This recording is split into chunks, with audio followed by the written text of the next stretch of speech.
Bristlenose Pleco are a well-loved and a very useful part of this hobby. They're an amazing addition to a community tank, and they serve purposes like cleanup crew and algae eating, which means your tank is more stable, it's cleaner on the glass, everything seems to function better and look better when your Bristlenose is at play. This is going to be a beautiful care guide where I teach you how to keep them happy, healthy, and thriving. Let's get into it. Bristlenoses are part of the Loricariidae family, which is a Latin word, and I suck at saying Latin words. They grow about between 6 and 8 inches, and they live between 5 and 8 years. Keeping in mind, there's definitely outliers to that. So some of them live quite a lot longer, and the ones that do live longer are giants, little monsters living in your tank. Now, when it comes to determining whether you have males or females in your tank, it's really simple. The males, when they're larger, will have bristles. Lots and lots of like tentacly bits that sort of branch off of each other. The older that the Bristlenose gets, the more branches and the more tentacles it gets. The females, however, will have very minimal bristles,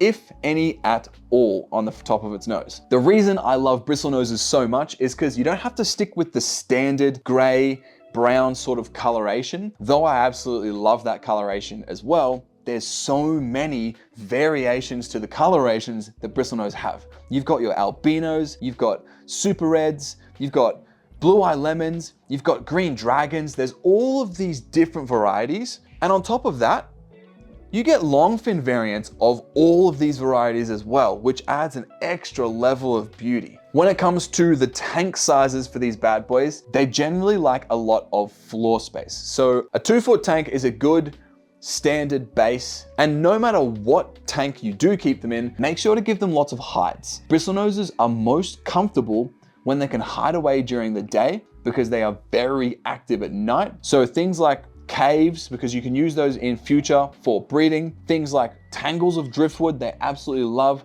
Large planted areas, rocks that sort of form a little cave system is a really good option as well. Now, though they've been kept in a wide variety of water conditions, they generally like subtly softer water. I find that they do well in like 6.6 to 7.2, 7.3. That being said, they've definitely been kept in lower acidity and higher alkalinity. The goal is to give them the absolute best scenario to thrive. So Bristlenoses, for me, I find do best above the 20-degree mark and below the 26-degree mark. In that sort of area is where they really thrive. When it comes to feeding your Bristlenoses, a lot of people think that they can just throw it in the tank and that the Bristlenose will eat the algae in the tank and you don't have to feed them anything else. Though that might be true if you've got a very heavily algae-filled tank, it's always a good idea to sort of mix up their diets.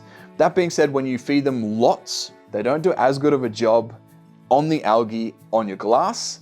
So it is a little bit of a balancing act. You want to make sure they're fed enough to thrive and that your tank gets cleaned. I feed Bristlenoses almost primarily on algae wafers, and then I always supplement their diet with something to rasp on, like zucchini or like green beans. Now, I know it seems weird sort of skewering a zucchini or skewering a set of green beans on a fork and then sinking them in your tank, but your Bristlenose absolutely love it, and it's one of the only times you'll get them out in the open. So if you really want to bring your Bristlenoses out to play, skewer a zucchini, put them in the tank, and you'll be able to watch them all day. Now, the reason that I like to primarily feed them on algae is because if you feed them too heavily on protein sources, they will end up sort of bloating, and though they love the meatier food, it doesn't do as well with their digestive system. Another thing for aiding their digestive system is making sure that you do have driftwood in your tank, because there's certain bacteria that grows on your driftwood that Bristlenoses will love to sort of chew off. They rasp on it and they chew that bacteria off. Gives them all sorts of micronutrients that they wouldn't otherwise get.